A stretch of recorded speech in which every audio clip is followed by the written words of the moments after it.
Hoy vamos a hablar de Puerto Rico.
Puerto Rico, la siguiente de las Antillas. Después de nuestro paso por Cuba, vamos a la parte de Puerto Rico. Empezamos por la Dominicana, porque fue la primera que descubrieron. Entonces, al entrar en la Dominicana vimos el doble carácter, el carácter hispano y el carácter francés de la isla, que la convirtió en Haití y en la isla dominicana. Luego pasamos de la Dominicana a Cuba y contamos la historia de Cuba hasta la independencia. En esta primera pasada por las Antillas vamos hasta las independencias de cada una de las islas. Después vamos a retomarlas una a una para ver qué fue de ellas en el presente y qué es de ellas ahora. Entonces vamos para Puerto Rico. ¿A qué horas nos metemos en Puerto Rico? Segundo viaje del almirante. En el segundo viaje de Cristóbal Colón, el 19 de noviembre de 1493. Es cuando llegan a lo que va a ser la tierra de Puerto Rico. Van a llegar, llega el almirante, primero que todo, pues es de las primeras porque es que está en la pura entrada. Entonces, acuérdense que las Antillas Mayores, pues son Cuba, la Dominicana, o sea, República Dominicana y Haití, Puerto Rico y Jamaica. Entonces, Puerto Rico es la entrada, la pura entrada al continente, es como la puerta. Y por eso mismo, por su situación geográfica, después se va a convertir en un bastión de grandísima importancia para el Imperio Español. Cuando llega allá Colón, se va a encontrar con una población indígena muy amable, de la cual ya hemos hablado antes porque también estaba poblando otras partes de las Antillas, descendientes de los arawak, de una migración que venía del continente, un pueblo con un sistema de vida pacífico y elaborado, con un gran talento musical que quedó alrededor de su cultura para siempre. Aquí no estaban los caribes. Entonces, al no estar los caribes, no se presenta la resistencia tan fuerte y tan bravía que dieron los caribes, que vimos alguna vez que en Grenada llegó al punto en que se desbarrancaron antes de rendirse. Eran pueblos verdaderamente bravíos y iban a mantener resistencias hasta entrar al siglo XIX. Aquí hay otro combo, otro pueblo indígena totalmente diferente que se llaman los taínos, ya habíamos hablado de ellos. Los taínos le dicen a esta isla de una manera como la historia aún la registra, aunque su nombre político sea otra. La isla es conocida como lo llaman los taínos. Los taínos llaman a la isla de Puerto Rico Borinquen.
El nombre de Borinquen se conservaría en la historia, como se conservó finalmente el nombre de Haití. Después de toda la revuelta siguió llamándose como originalmente la llamaban los nativos de la isla Haití, y como los Cubanacán darían el nombre final a la isla de Cuba.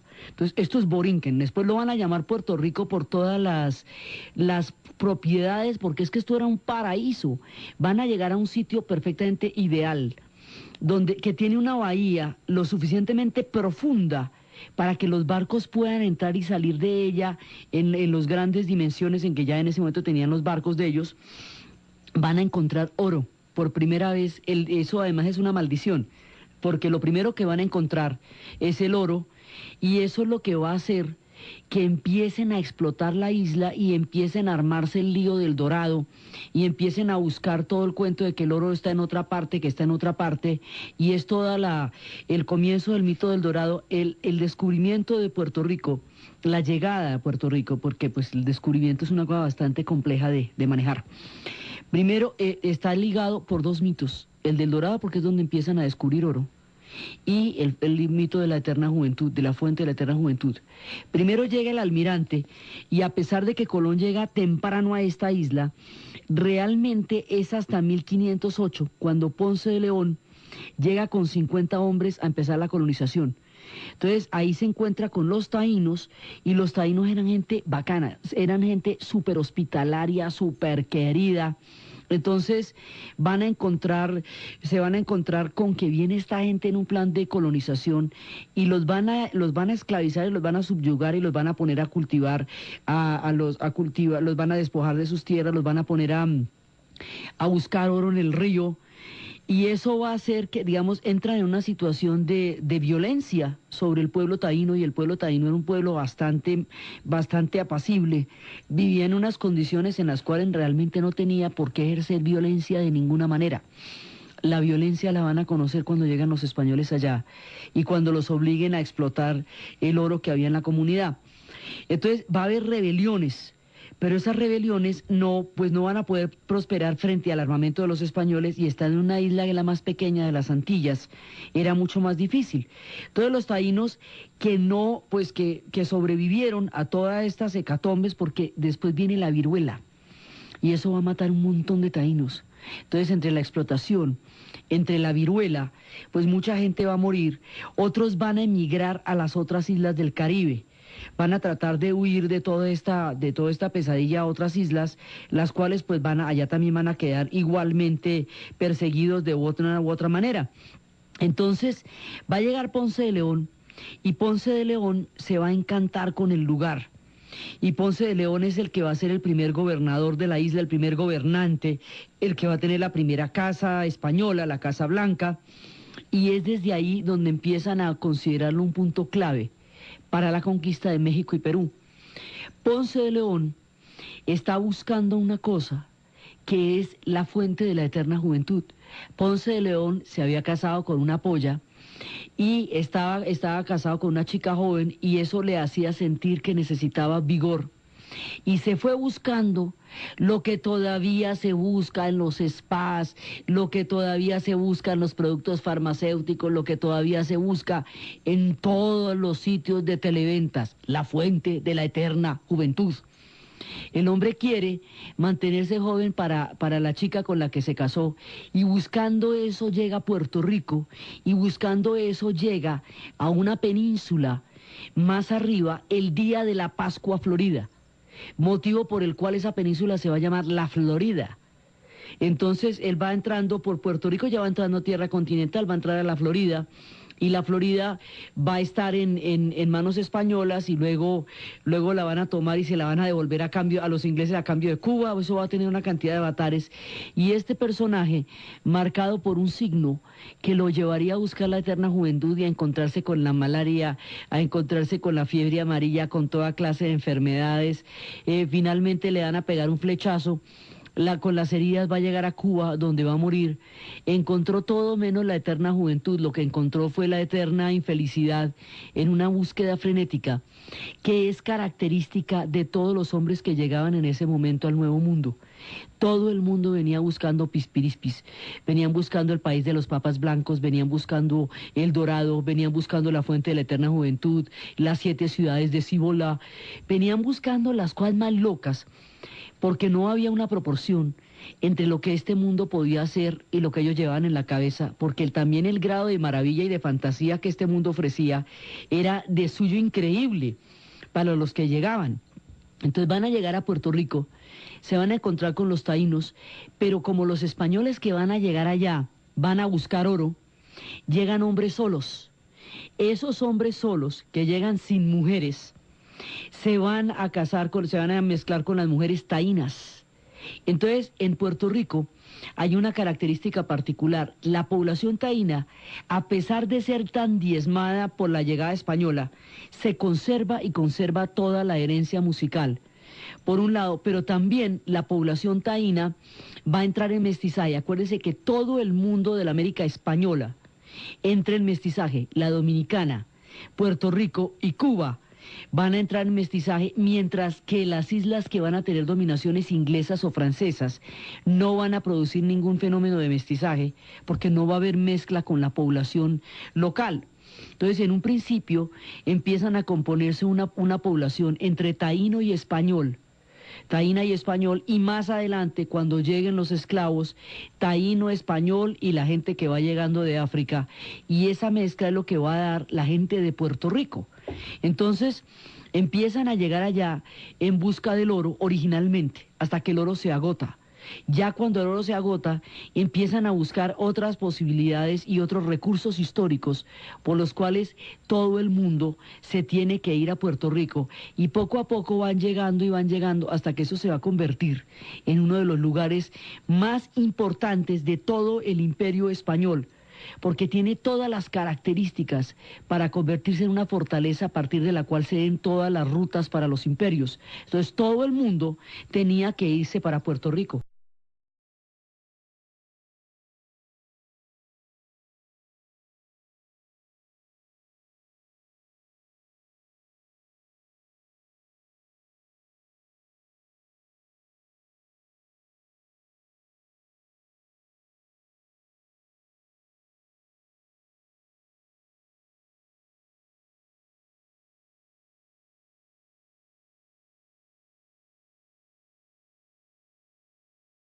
Va yendo para Puerto Rico, se va yendo para Puerto Rico, y Puerto Rico se va a convertir en la fortificación más importante.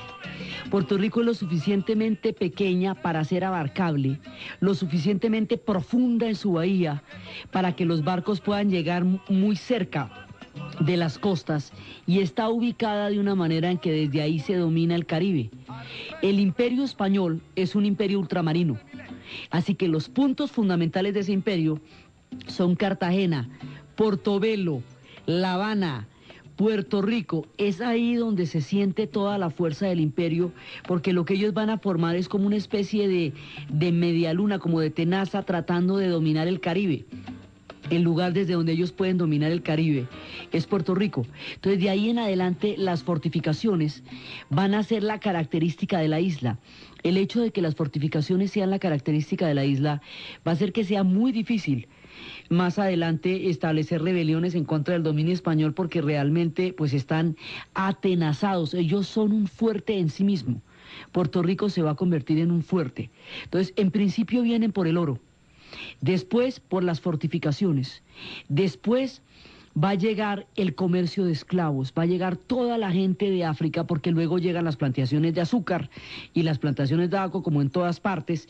Entonces, con las plantaciones de azúcar van a llegar los esclavos en grandes cantidades y se van a mantener durante mucho tiempo, pero había para 1794 había 17.500, y ya después había 31.000, y era el lugar donde más los desembarcaban, y va a ser muy importante desde el punto de vista del comercio de esclavos. Entonces, por un lado, es importante para toda la conquista, porque de Puerto Rico salían para la Veracruz, y de Puerto Rico también salían para todos los enclaves del sur. Se vuelve un paso fundamental en la ruta de las conquistas de lo que van a ser los pueblos indígenas de la América continental.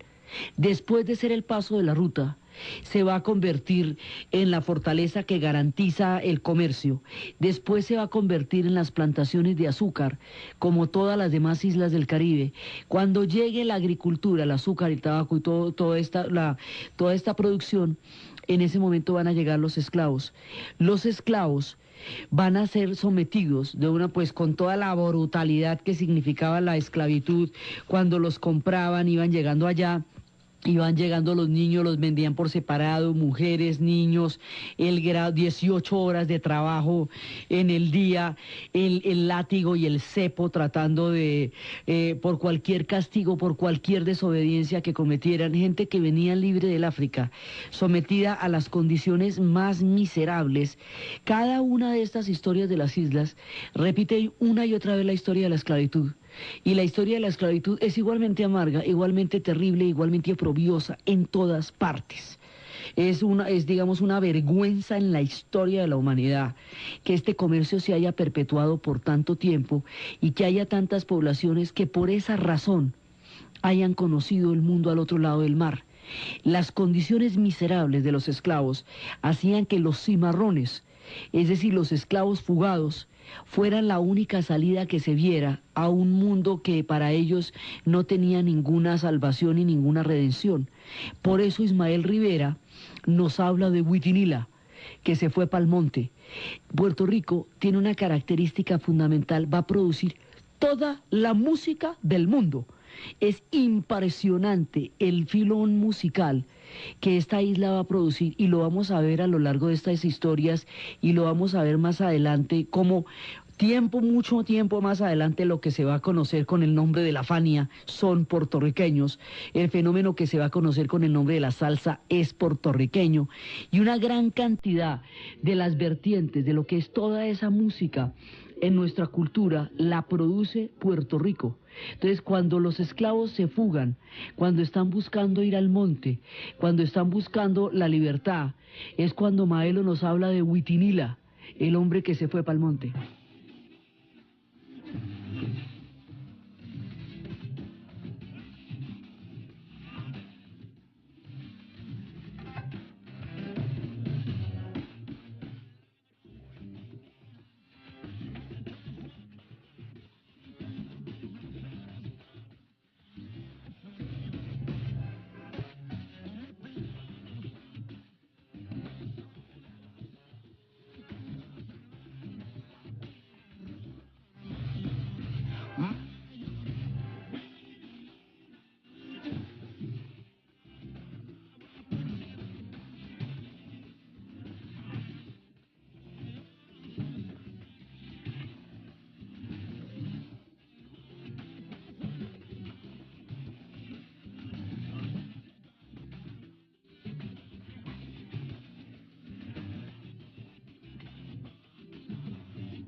La rebelión de esclavos va a ser una constante en la historia de Puerto Rico. Las rebeliones del Ponce, las grandes rebeliones que además están en consonancia con las rebeliones de Haití. Puerto Rico queda muy cerca de la Dominicana y recibe todo el influjo de lo que está pasando en Haití y de lo que está pasando en la Dominicana. Es casi como si hubieran sido un mismo pedazo y los hubiera separado los avatares del mar, pero están terriblemente cerca y la influencia también es muy estrecha entre unos y otros. Las rebeliones de esclavos son permanentes y va a haber toda clase de cimarrones, de rebeliones, de levantamientos, de protestas en contra de las condiciones de la esclavitud, y eso va a estar también sometido a los vaivenes del precio del azúcar. Cuando el precio del azúcar bajaba y empezaba el hambre, las rebeliones eran más fuertes. Entonces, digamos, más que una rebelión contra el imperio español propiamente dicho, el problema en Puerto Rico era la esclavitud.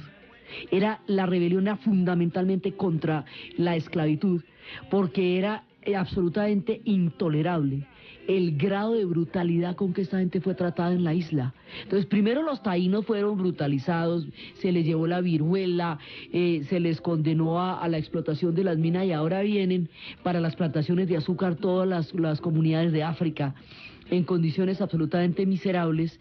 Entonces, aquí fue un problema fundamental en la esclavitud. Y va a haber cualquier cantidad de levantamientos. En la isla, en Puerto Rico, los frailes van a tener un papel muy importante. Un papel más importante, los frailes, los monasterios y los conventos van a tener un papel más protagónico en Puerto Rico que, por ejemplo, en Cuba o en la Dominicana. Entonces va a haber digamos, un movimiento cristiano importante allá. Entonces la influencia santera es menos fuerte, es menos, tiene menos incidencia en Puerto Rico de lo que puede tener, por ejemplo, en Cuba, porque la presencia de los frailes es mucho mayor. El control que hay sobre Puerto Rico es altísimo, porque Puerto Rico va a desarrollar una importancia estratégica vital para el Imperio Español. Entonces hay un control religioso a través de los monasterios, hay un control militar y político a través de la fortaleza, porque es un punto nodal en todo el imperio, y es un punto demasiado paradisíaco, demasiado importante para ellos en todo sentido. Entonces, más que contra el dominio español, que era casi que imposible levantarse, porque ellos eran uno de los ejes de todo el despliegue militar del poderío del Imperio Español, lo fundamental era liberarse de la esclavitud. La esclavitud constituía lo insoportable y lo terrible. Entonces, las rebeliones están marcadas por eso, y están marcadas por las rebeliones de los esclavos en Haití. Cuando se dio la rebelión de Macondal y cuando se dieron todas las rebeliones que sacudieron Haití, esas rebeliones repercuten sobre la Dominicana y llegan directamente los ecos a Puerto Rico. Entonces, debido a las rebeliones y ante el pánico de un movimiento del tamaño de los que tienen Haití, con todo que aquí había habido muchísimas rebeliones, hubo rebeliones en 1848 que fueron las rebeliones del Ponce, cuando bajó el azúcar, hubo rebeliones a lo largo del siglo XIX, cuando ya se dieron los grandes levantamientos de Haití. El reflejo de Haití va a ser que, como hubo una abolición provisional de la esclavitud en las colonias de Martinica y Guadalupe, que también quedan muy cerca, entonces aquí va a llegar también, tan pronto llega el eco de que se le había levantado la esclavitud en Martinica y en Guadalupe, inmediatamente ellos empiezan a buscar el levantamiento de la abolición de la esclavitud en Puerto Rico, y empiezan a buscar eso hasta que finalmente, entre el miedo a lo que pasó en Haití, entre el pánico a las rebeliones y entre la cantidad de rebeliones que va a haber allá, se va a optar después de todo el levantamiento y después de toda la gesta ante las autoridades y después de todo lo que pasó, entonces se va a decretar una abolición de la esclavitud. Y ya es en ese momento, cuando se abole la esclavitud, ya empieza, digamos, ya se les empieza a considerar hombres libres, para evitar, digamos, que tengan que enfrentarse a una circunstancia del tamaño de la que se enfrentaron los franceses en Haití. Después es que revocaron la abolición de la esclavitud en Martinica y en Guadalupe, pero en Puerto Rico ellos mantienen la consigna de poder quedar con la abolición de la esclavitud. La abolición de la esclavitud la van a pactar, hay tratados entre España e Inglaterra para la abolición. Pero fíjese que la abolición se va a permitir en Puerto Rico, pero no se va a permitir en Cuba. En Cuba la esclavitud va a durar muchísimo, muchísimo más tiempo y va a tener unas características mucho más prolongadas, incluso contra los tratados firmados de contrabando, da espaldas a la palabra dada a los ingleses. En Puerto Rico va a haber una autonomía, primero va a haber una liberación una abolición de la esclavitud mucho más temprana, que les va a permitir empezar la formación de ellos como cultura autónoma. Y después, cuando ya empieza, digamos, la primera parte es el asunto de los esclavos, eso es capital. Y eso está relacionado también con todos los monasterios y con toda la cantidad de influencia religiosa que hay allá. Y después de eso va a haber una búsqueda de una autonomía de la isla como tal. pero la isla como tal no podía encontrar una autonomía, no podía desarrollar un levantamiento, porque es que esto sí era imposible, establecer un levantamiento contra los españoles en uno de sus fuertes fundamentales, en uno de sus bastiones más importantes. Entonces, como no podían establecerlo, intentaron buscar condiciones de autonomía, intentaron buscar condiciones pero finalmente se llega a un acuerdo en el cual empiezan a pensar en la posibilidad de encontrar un punto de autonomía para la isla, manteniendo todos los bastiones militares, pero cambiando las relaciones. Las relaciones de España con Puerto Rico son diferentes a las relaciones de España con Cuba, son menos recalcitrantes, pero de todas maneras van a buscar un punto de autonomía que les permita una viabilidad, y van encontrando poco a poco el camino, pero luego la historia va a tomar un viraje totalmente distinto para ellos.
Las extrañas rutas que este movimiento hacia la autonomía va a adoptar en Puerto Rico, lo que vamos a ver después de la pausa.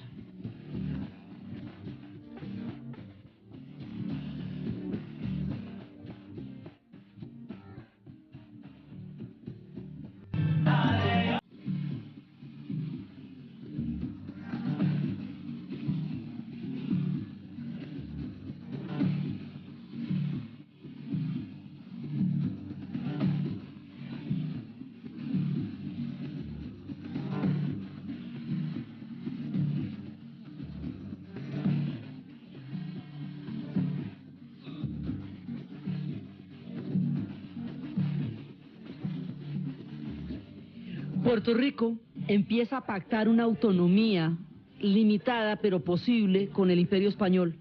Pero cuando Puerto Rico está limitando eso, cuando la esclavitud ya se abolió, cuando se produce la limitada autonomía, en ese momento es cuando va a estallar toda la guerra de independencia de Cuba.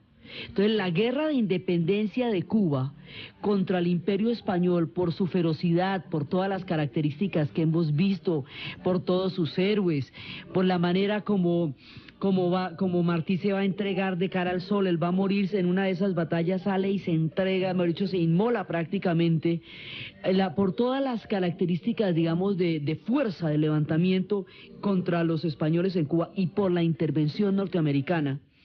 La suerte de Puerto Rico no la define Puerto Rico, la suerte de Puerto Rico la define el conflicto cubano. Es precisamente esa guerra y la resistencia tan terrible que hay en Filipinas la que va a llevar en un momento dado, como estuvimos viendo en el programa pasado, a la intervención norteamericana. La intervención norteamericana en la isla de Cuba se produce en parte porque los cubanos quieren ayuda, para una guerra que no, que están en unas condiciones terribles. Habíamos visto qué tan pavorosa era esa guerra, por un lado. Por el otro lado, los norteamericanos consideran que esa es una posibilidad importante para ellos tener control sobre el Caribe. La agonía del Imperio Español implica, en un momento dado, el relevo histórico por la hegemonía norteamericana. Uno y otro se van a encontrar en el camino y se van a disputar esas islas del Caribe. Entonces, cuando Norteamérica entra, Estados Unidos entra a apoyar a Cuba en la guerra de independencia contra España, y España acepta porque es preferible perder contra Estados Unidos que perder contra el ejército mambí, esa guerra la van a perder los españoles estrepitosamente. Al perder los españoles esa guerra, van a terminar entregando las colonias. Después de cuando Puerto Rico estaba negociando una autonomía que no estaba seguida de de un proceso tan violento, y estaban como viendo la cosa, Estados Unidos la invadió, pero así nomás, digamos, sin más problemas. O sea, no es una intervención en un conflicto, como fue el caso de Cuba. Fue simplemente una invasión. Se invadieron la isla, ya que estamos en estas, pues para hacer un solo viaje acá, invadieron la isla sin una confrontación en ese momento, la van a invadir, y como el Imperio Español va a perder esta guerra, y la va a perder estrepitosamente, los pedazos de ese imperio, lo último que quedaba, Cuba, Puerto Rico y Filipinas, fueron rematados, haga de cuenta como quien remata ya los saldados, en París, en 1898. Entonces, en París, en 1898, entre los saldos del Imperio Español, en el remate de lo último que quedaba, se decidió, entre otras cositas, la historia de Puerto Rico. Y Puerto Rico quedó anexado a los Estados Unidos por la coyuntura histórica en que se produjeron estas tres relevos históricos del fin de la dominación española y el comienzo de la dominación norteamericana. Puerto Rico quedó bajo la dominación norteamericana, y eso va a determinar que su historia sea muy particular dentro del escenario del Caribe. Todas las demás islas del Caribe van a tener una fuerte influencia norteamericana, pero el caso de Puerto Rico es particular porque se va a mantener mucho tiempo y porque hoy por hoy le da una característica histórica específica y distinta a todas las demás islas del Caribe, en la medida en que quieran o no pertenecer, ser Estado libre asociado. Bueno, ya después veremos. Entonces llegamos aquí con cada una de estas islas de la dominación española. Pero a todas estas, mientras los españoles habían dominado todas las Antillas, mientras tenían todo el mar, mientras estaban haciendo todas estas, mientras habían construido el imperio, los ingleses, cuando estamos retrocediendo en la historia, los ingleses se van a meter en el momento en que el Imperio Español va a montar todas las islas. Los ingleses se van a meter, pero siendo Puerto Rico la fortaleza que Puerto Rico llegó a ser, eso no se podía atacar. Siendo Cuba el bastión que Cuba llegó a ser, pues ahí no se le podía meter muela, eso era muy difícil. Entonces, como no se podían meter con las Antillas así grandes, porque estas islas eran fortalezas del Imperio Español durante el tiempo del apogeo, los ingleses ensayaron meterse por los laditos, por una que fuera menos defendible, menos estratégicamente dominada, una que sí se pudiera y donde realmente no estaba en ese momento en una condición en la que pudiera ser defendida. Los ingleses van a desarrollar toda su estrategia en el Caribe alrededor de la última de estas grandes Antillas, y es desde ellas que van a empezar a torpedear todo el Imperio Español, Jamaica.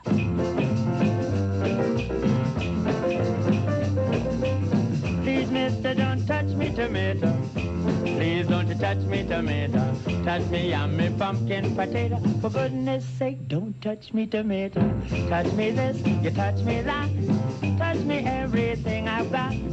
Touch me plum and me apple too. Here's one thing you just can't do. All you do is feel 'em, feel 'em. Ain't you tired of the feel 'em, feel 'em? All you do is squeeze 'em, and ain't you tired of the squeeze 'em, squeeze 'em? Please, mister, don't touch me tomato.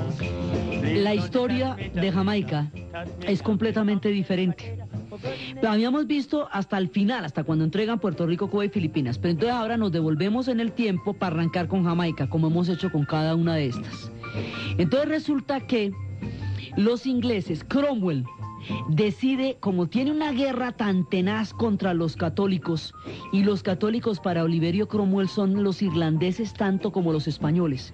Ellos llaman a los católicos los papistas y los consideran sus enemigos fundamentales porque Inglaterra está rota por las guerras de la Reforma.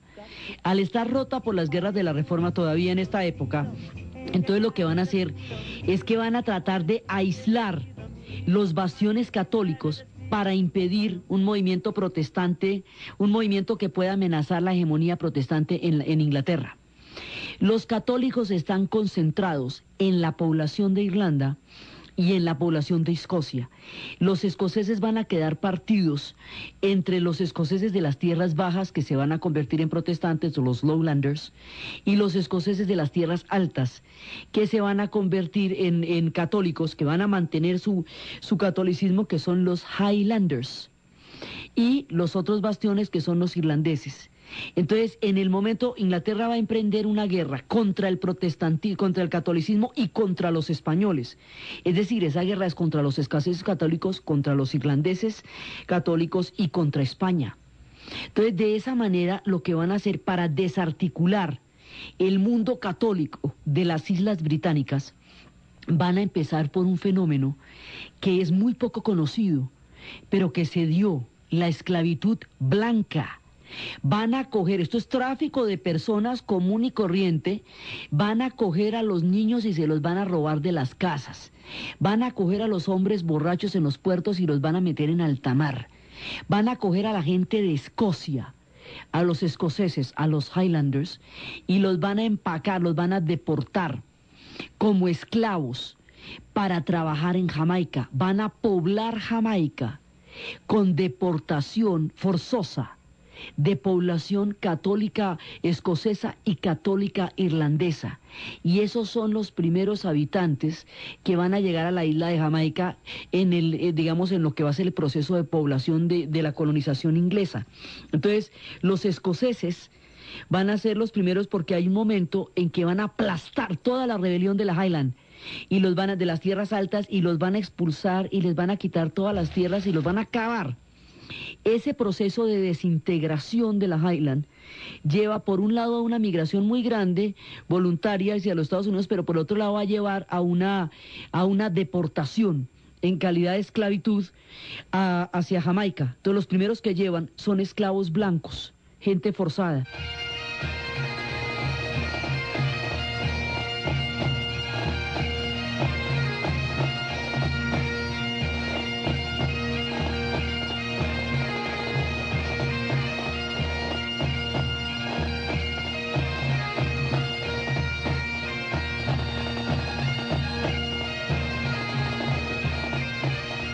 Llegan los escoceses sometidos por la fuerza y llegan también los católicos irlandeses en condiciones de esclavitud, también sometidos por la fuerza.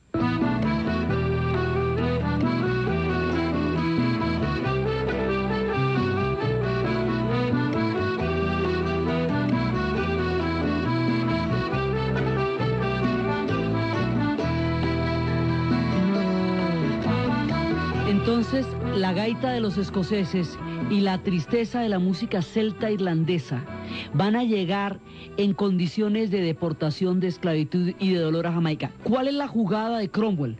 La jugada de Cromwell es desarticular los movimientos católicos en las Islas Británicas, desarticulando a los escoceses, asesinando a la gente de la Highland, declarando a los Highlanders ilegales, dándoles permiso a las personas para que los maten si los ven con las faldas escocesas. Por un lado, desarticular los movimientos católicos en Irlanda y aprovechar eso con una deportación de mano de obra esclava para poblar Jamaica y desde Jamaica atacar al Imperio Español. De hecho, eso es un billar a tres bandas. Entonces, desde ahí van a crear los bastiones para atacar al Imperio Español y se van a convertir en la pesadilla del Imperio Español. Desde Jamaica empiezan todos los ataques a las flotas españolas y eso se va a volver una política oficial. La única manera en que se podían liberar de las condiciones de esclavitud los escoceses y los irlandeses era convirtiéndose en piratas, ¿cómo la ve?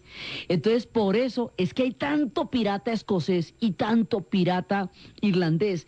Esa esclavitud no era perpetua como sería la esclavitud africana mucho más adelante, pero era forzada de todas maneras. Se robaban los niños de las casas, se los robaban en los mercados, se robaban a la gente y la metían a la brava en los barcos y no podían regresar, porque usted si sale de Glasgow o si usted sale de Bristol, ¿usted cómo va a regresar allá? Desde Jamaica para allá, usted ni siquiera sabe de dónde lo van a meter, nada.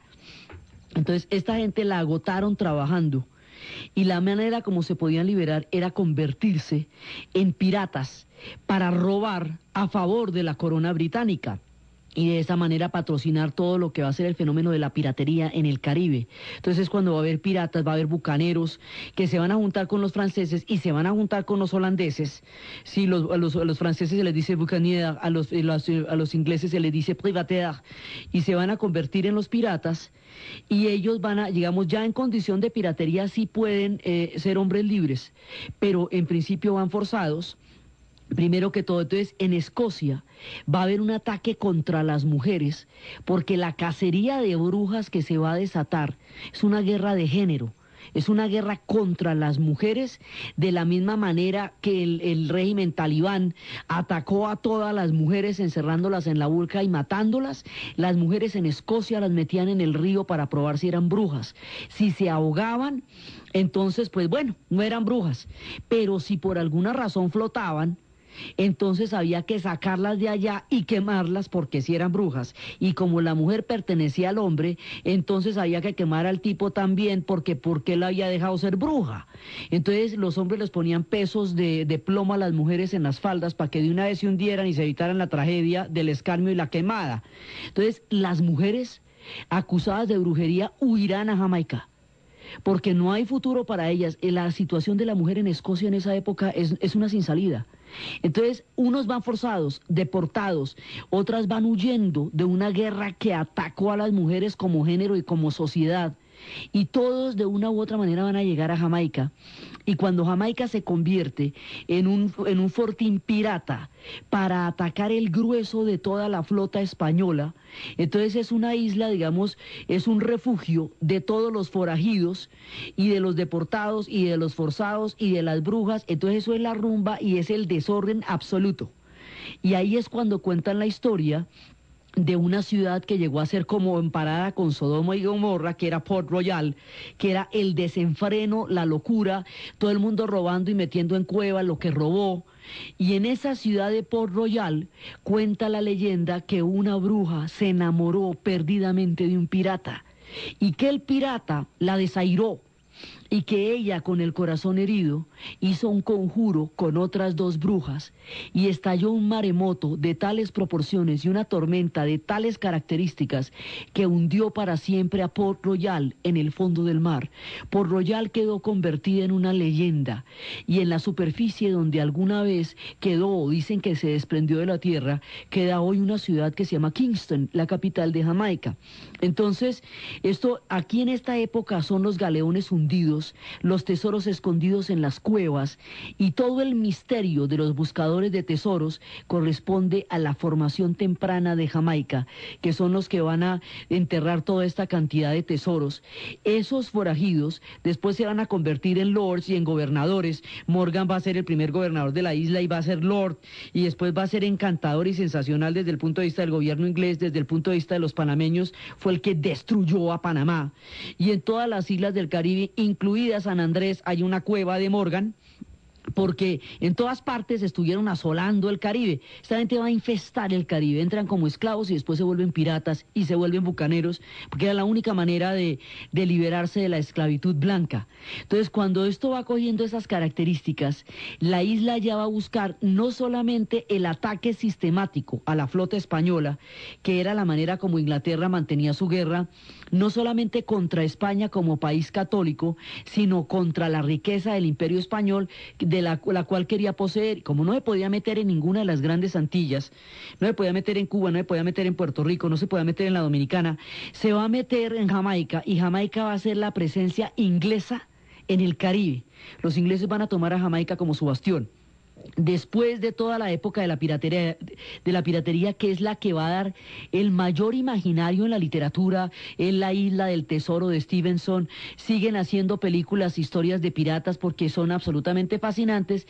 Después de eso viene la esclavitud negra, el comercio de los pueblos africanos para las plantaciones, y son traídas en las condiciones de dolor más miserables, y el recuento de lo que ese dolor significa nos lo hace Bob Marley en una canción de redención, contando cómo fueron traídos desde el fondo de las minas y llevados como esclavos por los viejos piratas, porque los piratas después se montan en el comercio de esclavos y los van a sacar de África y los van a llevar a Jamaica. Los piratas que fueron esclavos ellos mismos.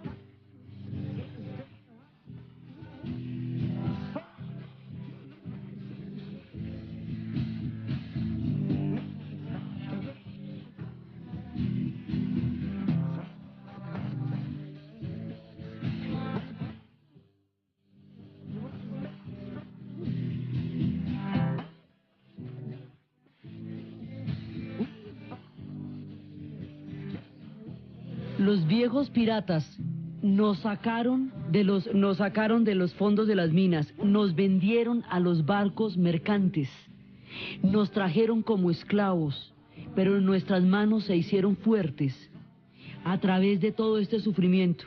Y entonces es una invitación para que cantemos juntos una canción de redención. La historia de esta esclavitud, la manera como la registran, la llegada de los africanos a Jamaica, el dolor que traen en la isla, la emancipación de la esclavitud mental, es lo que vamos a ver en el siguiente programa, ya de lleno en la historia de Jamaica.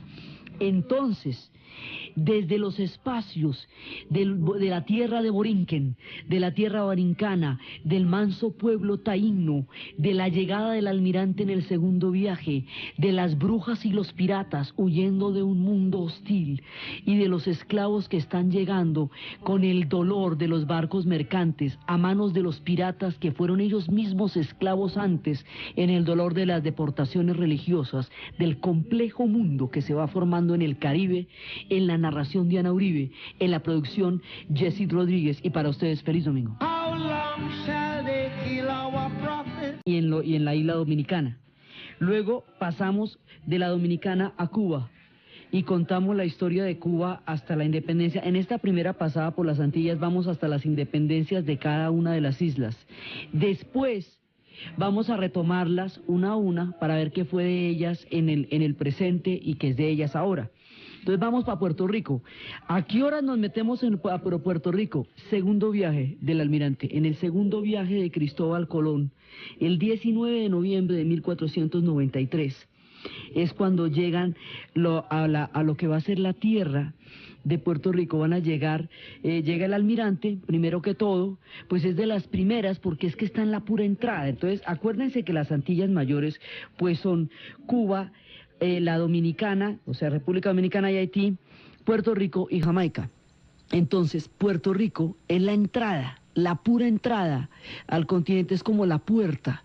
Y por eso mismo, por su situación geográfica, después se va a convertir en un bastión de grandísima importancia para el Imperio Español. Cuando llega allá Colón, se va a encontrar con una población indígena muy amable, de la cual ya hemos hablado antes porque también estaba poblando otras partes de las Antillas, descendientes de los arawak, de una migración que venía del continente, un pueblo con un sistema de vida pacífico y elaborado, con un gran talento musical que quedó alrededor ligado por dos mitos: el del Dorado, porque es donde empiezan a descubrir oro, y el mito de la eterna juventud, de la fuente de la eterna juventud. Primero llega el almirante, y a pesar de que Colón llega temprano a esta isla, realmente es hasta 1508, cuando Ponce de León llega con 50 hombres a empezar la colonización. Entonces ahí se encuentra con los taínos, y los taínos eran gente bacana, eran gente súper hospitalaria, súper querida, Entonces se van a encontrar con que viene esta gente en un plan de colonización y los van a esclavizar y los van a subyugar y los van a poner a cultivar, a cultivar, los van a despojar de sus tierras, los van a poner a buscar oro en el río. Y eso va a hacer que, digamos, entran en una situación de violencia sobre el pueblo taíno, y el pueblo taíno era un pueblo bastante apacible. Vivía en unas condiciones en las cuales realmente no tenía por qué ejercer violencia de ninguna manera. La violencia la van a conocer cuando llegan los españoles allá y cuando los obliguen a explotar el oro que había en la comunidad. Entonces va a haber rebeliones, pero esas rebeliones pues no van a poder prosperar frente al armamento de los españoles, y estar en una isla que es la más pequeña de las Antillas era mucho más difícil. Entonces los taínos que no, pues que sobrevivieron a todas estas hecatombes, porque después viene la viruela, y eso va.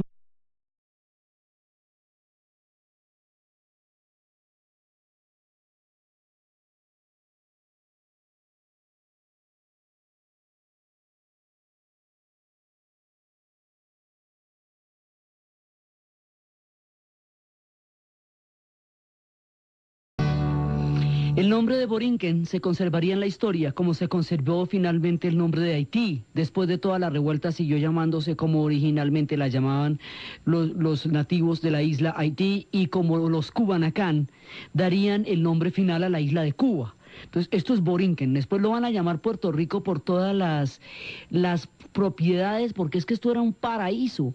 Van a llegar a un sitio perfectamente ideal, que tiene una bahía lo suficientemente profunda para que los barcos puedan entrar y salir de ella en las grandes dimensiones en que ya en ese momento tenían los barcos de ellos.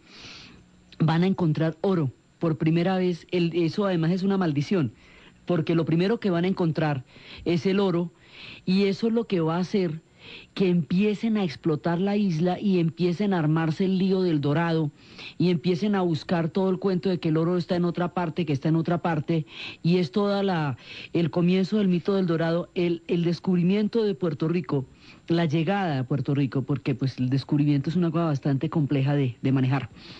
Primero, está en su cultura para siempre. Aquí no estaban los caribes.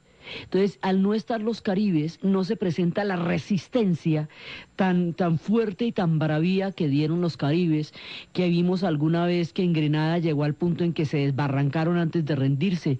Eran pueblos verdaderamente bravíos y iban a mantener resistencias hasta entrar al siglo XIX. Aquí hay otro combo, otro pueblo indígena totalmente diferente, que se llaman los taínos. Ya habíamos hablado de ellos.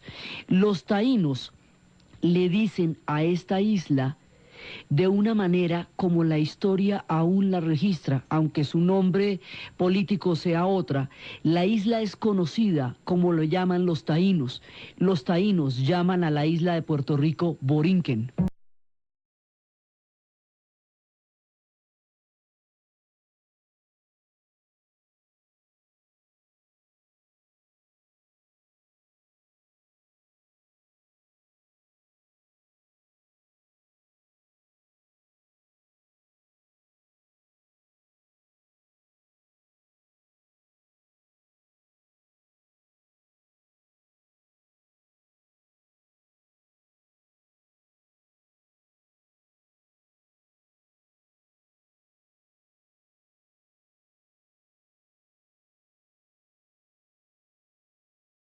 Hoy vamos a hablar de Puerto Rico.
Puerto Rico, la siguiente de las Antillas. Después de nuestro paso por Cuba, vamos a la parte de Puerto Rico. Empezamos por la Dominicana porque fue la primera que descubrieron. Entonces, al entrar en la Dominicana vimos el doble carácter, el carácter hispano y el carácter francés de la isla que la convirtió en Haití.